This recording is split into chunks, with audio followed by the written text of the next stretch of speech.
இன்று செம்மணி சிந்துபாத்தி புதைகுழி வழக்கு 2ஆம் கட்டத்தின் 8ஆம் நாள் காலை கற்றறிந்த நீதவான் ஏ ஆனந்தராஜா அவர்களால் எடுத்துக் கொள்ளப்பட்டது.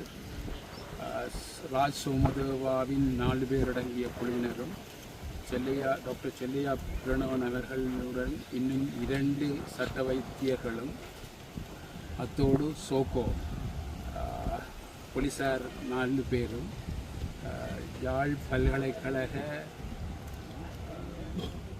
கலைப்பீடத்தின் ஆர்கியோலஜி யூனிட் பிரிவு தொல்லியல் பிரிவு மாணவர்கள் 8 பேரடங்களாக அத்தோடு நல்லூர் பிரதேச சபையின் ஊழியர்கள் 7 பேர் இணைந்து இந்த அகழ்வு பணி இன்று ஆரம்பிக்கப்பட்டது. ஏற்கனவே முதல் கட்டத்தில் 3 நாட்கள் ஆரம்பிக்கப்பட்டு மழை காரணமாக நிறுத்தப்பட்டு பிற்பாடு 6 நாட்கள் அகழ்வு பணி நடைபெற்றது. மொத்தமாக 17வது நாள் இன்று அகழ்வு பணி நடைபெற்றுக் கொண்டிருக்கின்றது. இந்த இடத்தில் மொத்தமாக 34 மனித எச்சங்கள் அகழ்ந்தெடுக்கப்பட்டு அவை நீதிமன்ற கட்டுக்காவலில் எடுக்கப்பட்டு சட்ட வைத்திய அதிகாரி பிரணவனிடம் கையளிக்கப்படுகின்றது.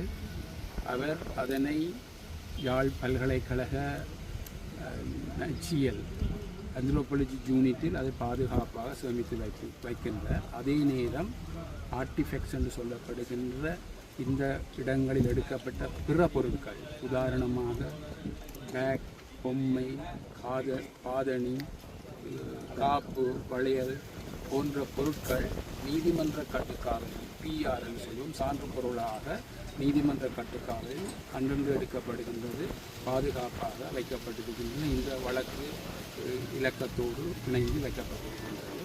அத்தோடு இந்த அகழ்வு பணிக்கு நல்லூர் பிரதேச செயலாளர், உதவி பிரதேச செயலாளர், கிராம சேவையாளர் போன்றோர் உதவி ஒத்தாசை வழங்கிக் கொண்டிருக்கின்றார்கள்.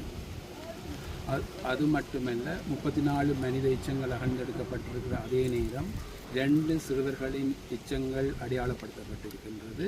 அதோடு நீங்கள் பார்த்திருப்பீர்கள் 4 மண்டை ஓடுகள் தெரிகின்றன. அதில் 1 அடையாளப்படுத்தப்பட்டிருக்கின்றது. மொத்தமாக 40 மனித எச்சங்கள் அடையாளப்படுத்தப்பட்டது என்று சொல்லலாம். அந்த 4 பேருடைய அந்த மண்டை ஓட்டு தொகுதிகள் இன்னும் துப்புரவாக அடையாளப்படுத்தப்படாமல் இருக்கின்றது. அது மட்டுமல்ல, இங்கு சிசிடிவி கேமரா பொருத்தப்பட்டிருக்கின்றது. யாழ்ப்பாண போலீசார் 24 மணித்தியாலமும் பாதுகாப்பு நடவடிக்கையில் ஈடுபட்டு கொண்டிருக்கிறார்கள்.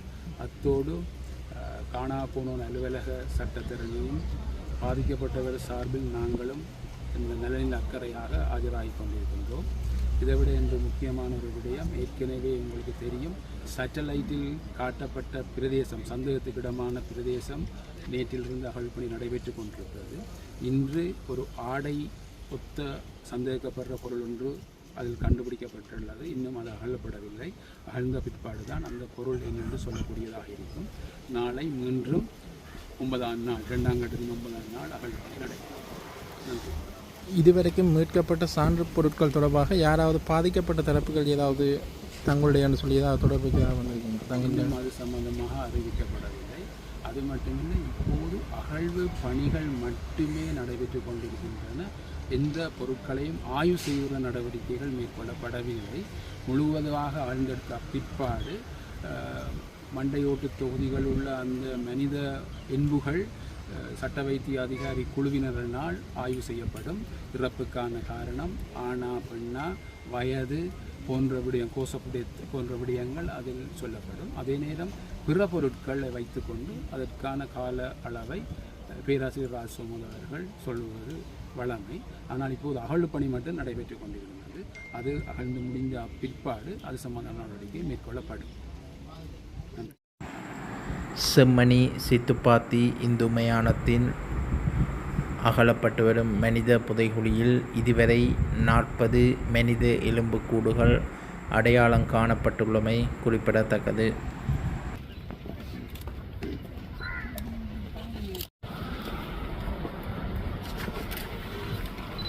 Thank you.